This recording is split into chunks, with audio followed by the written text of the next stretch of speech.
Hey guys, you're watching Cutie Crafts, and today I'll be doing a behind the scenes video that will show you how I set up my perler beads and how I organize everything to make my perler bead sprites.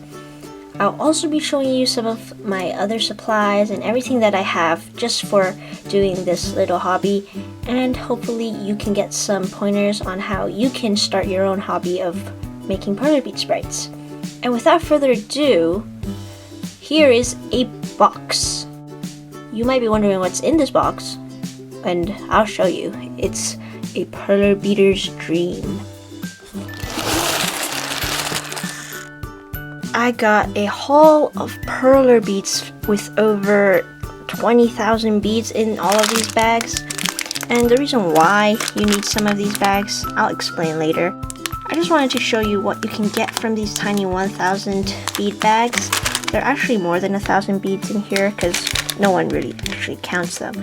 But these bags are actually very useful, and as a perler beater, you need to have a whole bunch of black beads. I cannot emphasize how much you need them. And in here I ordered 5,000 of them so that I can make more and more perler bead sprites for you guys. A lot of different colors here. So for me, I ordered some orange, pastel yellow, cream, black of course, rust red, and green. So some of these colors I'm running low on, and I'll show you the entire collection of colors that I have. The way I store my perler beads is just in this huge tray that features over 20 colors, and when you open it, ooh, you see a nice colorful rainbow. As you can see, it's organized by color. These are the greens and blues, and then the bright reds and white. So if you can see here, I am low on a lot of colors. This is orange and red. I don't have too much of these colors because the buckets that I get they have very limited amounts of these, and sometimes I don't get any more of them from other buckets because they're just randomly picked, and some buckets have themes, so then you don't have certain colors. Obviously you can see some colors I still have a whole bunch of, so I didn't order them. But like the orange, I had to personally order these, and these 1,000 bead bags aren't too expensive. They cost $2 in Canada at least, and I just ordered them online. So if you want to see some more resources on where you can get these beads, you can go to my blog to see where I get them and where you might be able to find some nice colors. So that's my main tray that I use to grab some beads when I'm making my videos.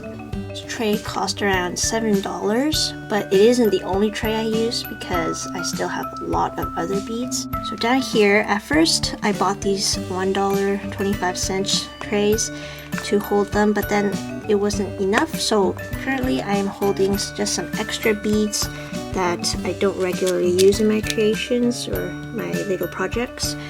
These are the translucent colors. I also once bought some IKEA Pisla beads. Here's what they look like. There's only these colors, which is why I can't really make anything from these. There is a difference between IKEA and regular perler beads. It's just in the thickness of the bead here. This one is quite thin, but then a regular perler bead, if I can get it here, is a lot thicker. There is a huge difference in this, so you can't really use Pisla beads on a regular perler bead because they won't actually stick together and fuse nicely. Here's what the IKEA Pisla bead box looks like, and currently I'm holding some of the extra IKEA Pisla beads in some jars. I guess I should show you where I get all my colors in the first place. Well, here is a giant 22,000 bead bucket that I got from Amazon. And as you can see, it's just a regular Perler Bead brand, and in here features a whole bunch of different colors that I have to sort individually into this huge tray of mine. This is just one way of getting your beads. Another way I use is buying these little Perler Bead buckets. Some of these come with their own little templates, like their own little Perler Bead boards to actually make these shapes. So this one came with a girl, boy, heart, and dog. but I finished sorting out all of them, and these are holding some more of my extra beads. When you're sorting through this big bucket of beads, sometimes you will continue sorting until your tray is completely filled, because it's just such an addictive little task to do, to go through the beads and look at all the pretty colors.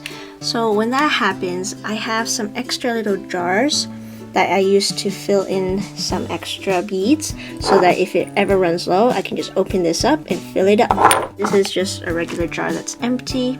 It can hold quite a bit, maybe 500 beads each, but that's just another way that I store my beads. In these small Perler bead buckets that hold around 6,000 pieces, I forgot to mention that they come with a whole bunch.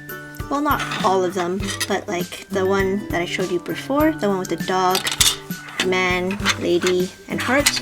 It comes with 4 Perler bead pegboards that you can use when you're first starting off your projects. So when I first started playing around with Perler beads, I mostly made coasters, these square coasters, and that domo that you see as my profile pic.